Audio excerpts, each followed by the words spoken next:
lot of times we hear people tell us to get more skills, learn a new trade, but one thing comes to mind.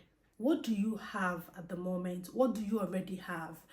Because as someone who talks to women about turning their visions into reality, one thing I've come to realize is that a lot of us do not know what we have, because maybe what we have is not as glamorous as the shiny things out there.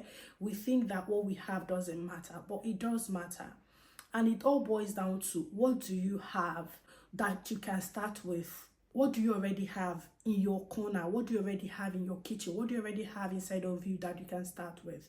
I am not against learning a skill, taking a course and all of those things. The one that you have, how can you utilize it? The experience that you have stacked over the years, the events of your life that has taken place up till this moment, what can you do with that? What story? What is the story there?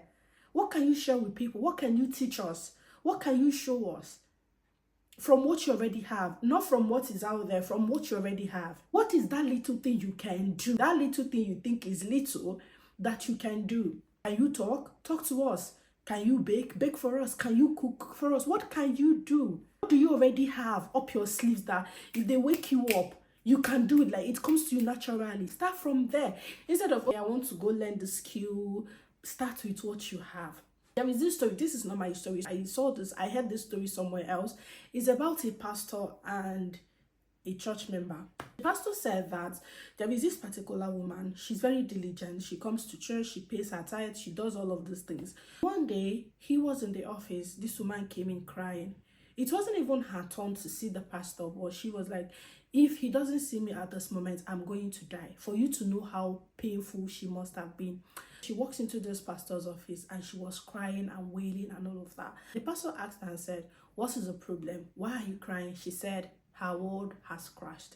What happened? She said she has just been laid off from a hotel where she works.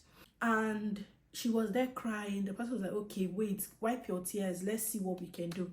What do you have right now? She said, I have this last paycheck that they gave me that I'm going to be catching in a few days. But after that, I am done. I don't have anything. The pastor said, I remember that you bake amazing cookies because you used to bring it to church. You used to bring it for me and my wife, and it tastes amazing. You can bake cookies, right? She said, yeah, she can bake cookies, but that's it. The pastor was like, what have you got in your house right now? She said she has just got the oven. That's the only thing she's got. The pastor was like, I want you to do me a favor. You go withdraw the money from the bank. I want you to go to the store, buy everything you need for the cookie, bake them cookies, and then you take it to the hotel where you were sacked, where you were laid off. Let me use the word laid off. Go there, give them the cookies for free. Don't sell, just give it to them for free. The woman was like, what are you saying? The people that laid me off, how am I going to go there? And all of that. But because the pastor is a spiritual leader, I think she just like obeyed. She went, she cashed the money, she baked the cookies, and she took it to the hotel.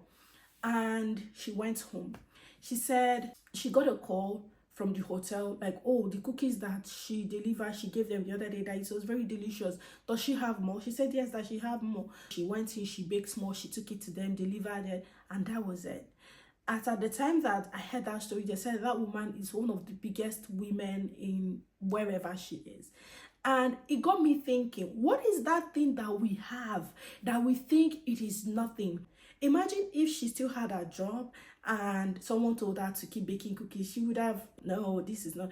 But because that was all she had to go all in, and it paid off. What do you have up your sleeve? What do you have in your kitchen? What is your own oven that you can utilize, that you can leverage? What is that thing that you have? Start there. For that woman, she didn't know that oven in her house, that cookie that she bakes freely and gives to people could be the thing that will change her life. And I know that you're watching me now and you're thinking, I really don't have anything extraordinary. You do. There is something that comes to you, like something you can do easily. Because I know for that woman to be baking cookie and be giving her pastor and giving it to people freely is something that she can easily do. She can just close her eyes and bake the cookies. What is that thing that comes naturally to you that you can amplify later? Create from where you are. This is my workspace. This is my station. This particular table that I have now, it wasn't this good. I had to buy some other things to make it, and I know that tomorrow is going to be better.